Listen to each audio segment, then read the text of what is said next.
Untuk menyembuhkan penyakit seorang gadis 6 tahun, ibunya membawanya ke negara musuh untuk berobat. Siapa tahu bahwa berobat medis tak membuahkan hasil. Di kereta pulang, gadis baik hati itu turun dari mobil dan pergi ke domba yang terperangkap. Tanpa diduga, kereta tiba-tiba mulai. Dia mengejar. Tapi bagaimanapun aku mengayunkan lenganku. Aku tak bisa bersuara. Aku hanya bisa menyaksikan ibuku yang sedang tidur semakin jauh.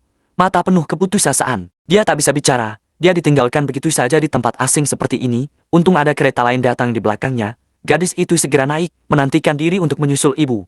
Siapa tahu kereta baru saja berganti depan dan pergi ke arah lain. Menunggu ibu bangun, suara gadis itu telah lama hilang di dalam mobil. Ia segera mengerem. Aku ingin kembali dan menemukannya. Kedua negara sedang berperang, perbatasan telah lama ditutup, dan gadis itu Luya juga dibawa ke pusat kota negara musuh. Ia berkeliaran di jalanan dalam keadaan lapar dan kedinginan, menatap cangkir susu seorang paman. Si paman mengira Luya pengemis. Ia menyerahkan susu di tangannya. Siapa tahu Luya yang lapar itu tak berdaya dan meneguknya sampai habis. Aku juga meminta 2 panca kepada toko, tapi ia tak menunggunya menelan semua kue. Paman akan pergi. Lagi pula, terlalu banyak anak gelandangan di India, tak seorang pun mau ikut campur. Tapi Luya mencarinya, ikut-ikutan seperti kucing liar gelandangan. Bahkan jika sang paman menaiki mobil, Luya masih menunggu di tempat. Paman tak tega, ia hanya bisa dikirim ke kantor polisi jika tak bisa bicara. Tapi polisi bilang itu bukan panti asuhan, biarkan sang paman membawa kembali gadis itu dulu. Tunggu sampai ada yang melaporkan orang hilang. Paman tahu efisiensi polisi India, tapi lihatlah mata gadis itu yang tak berdaya, walau tak rela. Atau membawa Luya pulang. Siapa tahu dalam perjalanan, sang paman menanyakan tempat tinggalnya, dan berakhir memutar otak dan mengatakan semua nama tempat di India. Luya selalu menggeleng, paman tak membawanya kembali sendiri, adalah anak musuh. Tapi tak lama kemudian Luya terekspos dalam pertandingan bisbol pertama antara kedua negara. Keluarga di dekat TV, siapa tahu India akan mencetak gol, dan semua orang bersorak. Hanya Luya yang tidak senang dengan mulut datar dan menunggu sampai tujuan 8 arah, tapi hanya dia yang menari bahagia. Bahkan mencium bendera, sang paman tiba-tiba merasa ada yang tidak beres. Cepat-cepat bertanya apakah dia tinggal di... Benar saja, Luya akhirnya mengangkat tangannya dan mengangguk lagi dan lagi. Hal ini membuat sang paman menjadi musuh seluruh rakyat. Kedua negara yang berperang pada dasarnya tidak cocok, maka malam itu sang ayah memerintahkannya untuk mengirim gadis itu pergi. Tapi keesokan harinya di kedutaan Pakistan, paman menjelaskan kepada staf bahwa dia ada di sini untuk memulangkan Luya. Staf menolak menyerah, hanya karena Luya tidak bisa bicara dan tidak bisa membuktikan identitasnya. Mereka mengira sang paman mencari masalah sama seperti para demonstran di luar pintu, membuang mereka segera. Sang paman yang terpojok hanya bisa menemukan biro perjalanan hitam untuk membantu. Siapa tahu Asan India bermata pencuri ini membutuhkan $150.000 untuk membuka mulutnya, meski sang paman telah memikirkannya berkali-kali, bisa membantu orang sampai akhir. Mengirim Buddha ke barat, ia tak punya pilihan selain menguras tabungannya, tapi hanya dikerok 50.000 yuan. Untung saja sang tunangan mengeluarkan uang untuk keduanya membeli rumah dan mendukungnya penuh. Orang tua yang telah kehilangan anaknya pasti cemas. Ia berharap Luya segera pulang. Kalian bisa memberikan uang itu pada Asan. Luya yang selalu patuh, menolak mengikuti. Ia menggeleng-gelengkan kepalanya sambil menangis. Meski enggan, sang paman tetap dengan kejam melepaskan tangannya. Lagi pula, ini bukan rumahnya. Namun, aku baru saja keluar. Pria setinggi 8 kaki ini tak bisa lagi mengendalikan air matanya dan melihat punggungnya. Luya hanya bisa memukuli kaca tanpa suara. Mungkin mereka tak akan pernah bertemu lagi seumur hidup ini. Tanpa diduga, sang paman melihat gelang kesayangan Luya di pinggir jalan, dan ia terdiam dan ingin meninggalkannya sebuah pikiran. Tapi ketika sang paman kembali mencari Luya, Asan telah membawanya pergi. Paman bergegas menyusul, tapi mobil Luya berbelok ke distrik lampu merah. Seorang gadis 6 tahun diubah menjadi distrik lampu merah. Seorang pedagang manusia naif ingin mengirimnya pulang. Tanpa diduga, seorang paman tiba-tiba menerobos masuk. Gadis itu segera melempar pedagang itu dan bergegas dan memeluknya erat. Lihatlah pemandangan di depanmu. Sang paman sangat marah, bahkan anak sekecil itu bisa dimanfaatkan oleh pedagang manusia. Tanpa diduga, preman asuransi tenaga kerja bergegas saat ini, tapi ia diusir oleh sang paman sebelum ia menyentuhnya. Kemudian orang-orang yang bergegas ditundukkan satu persatu olehnya. Paman tak pernah pandai berkelahi, tapi sekarang aku diberdayakan karena aku punya seseorang untuk dilindungi. Pedagang itu sangat ketakutan sehingga dia dengan cepat mengembalikan uang itu kepada bos, tapi tidak mungkin sang paman melepaskan pelaku ini. Setelah menyelesaikan semuanya, dia menggendong gadis itu di punggungnya melewati kerumunan kekaguman. Sang paman berpikir bahwa dengan menyerahkan gadis itu ke agen perjalanan, dia bisa mengirimnya pulang dengan selamat.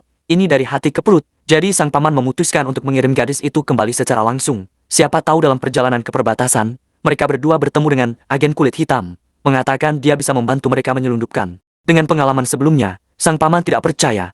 Tapi agen itu mendengar bahwa ia tak jauh hanya untuk memulangkan seorang anak negeri musuh.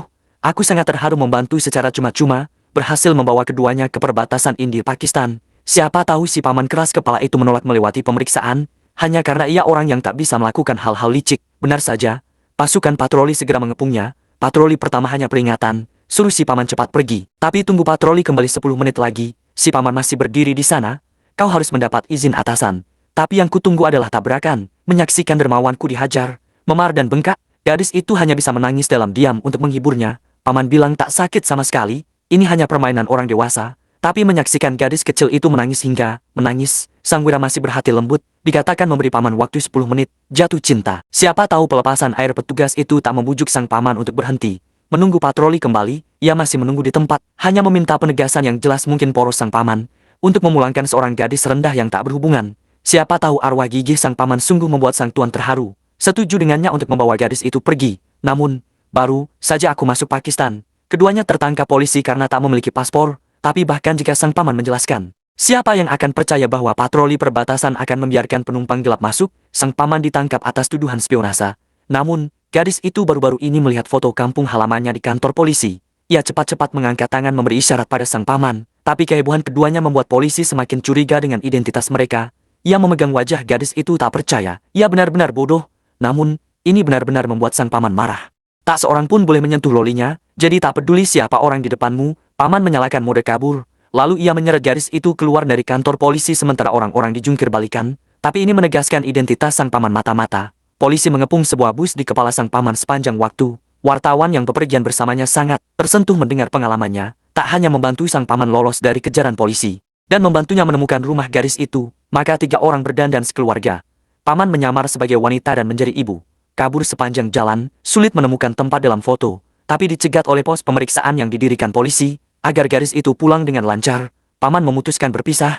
Ia menggunakan dirinya sebagai umpan untuk menarik api. Wartawan bertugas mengawal gadis-gadis itu pulang. Kali ini gadis itu akhirnya menemukan ibu yang selama ini ia pikirkan siang dan malam. Hilang dan pulih, biarkan ibu dan anak itu saling berpelukan erat. Tapi inilah keceriaan reuni. Di sisi lain, sang paman sedang tak bersenang-senang. Ia dikepung polisi, dihantam mata dengan bintang emas dan meludahkan darah. Untung, akhirnya ia memanfaatkan lereng bukit, membebaskan diri dengan mulus. Tapi ketika ia menoleh ke belakang, polisi menembak dan menundukkannya menjadi mata-mata. Untung saja reporter yang mengawal gadis itu bersama Dasyu membuat ceritanya menjadi video dan mempostingnya secara online. Untuk sementara waktu, pengawalan tanpa pamrih si pohon terhadap gadis menjadi jembatan persahabatan kedua negara yang saling membenci. Tapi si puncak menolak melepaskannya dan menjadi mata-mata ketika ia mengaku.